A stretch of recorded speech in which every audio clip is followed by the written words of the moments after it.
Hi எல்லாருக்கும் வணக்கம். இன்றைக்கி நான் ஒரு சிம்பிளான வீடியோ போட போகிறேன்.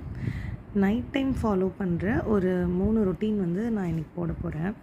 ஃபர்ஸ்ட் திங் வந்து இது வந்து கோகோனட், ஆல்மண்ட் அண்ட் இன்னொன்று ஒரு ஆலிவ் ஆயில்னு ஒரு ஆயில். இது மூணையும் வந்து மிக்ஸ் பண்ணி இந்த பாட்டில் எடுத்து வச்சுருக்கேன். மேக்ஸிமம் பார்த்திங்கன்னா கோகோனட்டும் ஆல்மண்ட் ஆயில் மட்டும்தான் இதில் இருக்கும்.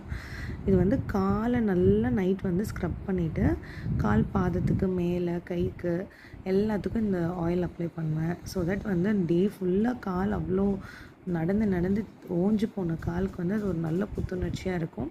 இந்த சேம் ஆயில் வந்து நேவலுக்கும் நீங்கள் அப்ளை பண்ணால் உங்களுக்கு வந்து கோல்டு பிடிக்காது. பிகாஸ் கோகோனட்டும் ஆல்மண்ட் ஆயிலும் அவ்வளோ குளிர்ச்சியெலாம் கிடையாது, லைக் நல்லெண்ணெயோ விளக்கெண்ணெய் மாதிரி.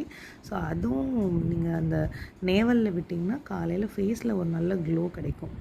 அது காலை எப்படி க்ளீன் பண்ணுறோமோ அதே மாதிரி நம்ம உள்ளங்கையும் வந்து நல்லா க்ளீன் பண்ணிட்டோன்னா கொஞ்சம் இந்த கிராக்ஸு, இந்த அழுக்கு, இந்த மாதிரி இருக்கிறதுலாம் வந்து உங்களுக்கு போயிடும். இன்றைக்கும் நான் க்ளீன் பண்ணிகிட்டே இந்த மாதிரி இருக்குது. பண்ணாமல் விட்டால் எப்படி இருக்கும்னு யோசிச்சு பாருங்கள். இதே வந்து லெஃப்ட் ஹேண்ட் பாருங்கள் எவ்வளோ நீட்டாக இருக்குது பார்க்குறதுக்கு. ரைட் ஹேண்ட் வந்து நிறைய கட்டிங் அந்த மாதிரி வாஷிங் அதெல்லாம் ஃபுல்லாக பண்ணுறதுனால ரைட் ஹேண்ட் வந்து ரொம்ப சொரன்னு ஆகி அந்த மாதிரி ஆகிடும். இது ப்ளஸ் எனக்கு இந்த நெயிலில் வந்து ஒரு ஃபங்கல் இன்ஃபெக்ஷன் இருந்தது. ஸோ இதுக்கு ரொட்டீனாக வந்து இந்த நைட் வந்து இந்த கேண்டிட் ஆயின்மெண்ட் வந்து அப்ளை பண்ணுவேன். அதுக்கப்புறம் தான் இந்த ஃபங்கல் இன்ஃபெக்ஷன் வந்து நல்லா குறைஞ்சிது. அதே மாதிரி தான் இந்த நெயிலையும் இருந்து அதுவும் ஒரு ரெகுலராக ரொட்டீனாக பண்ணுவேன்.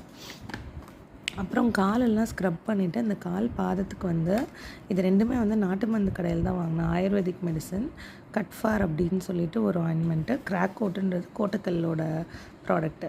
இது ரெண்டையுமே வந்து இப்போ மிக்ஸ் பண்ணி அப்ளை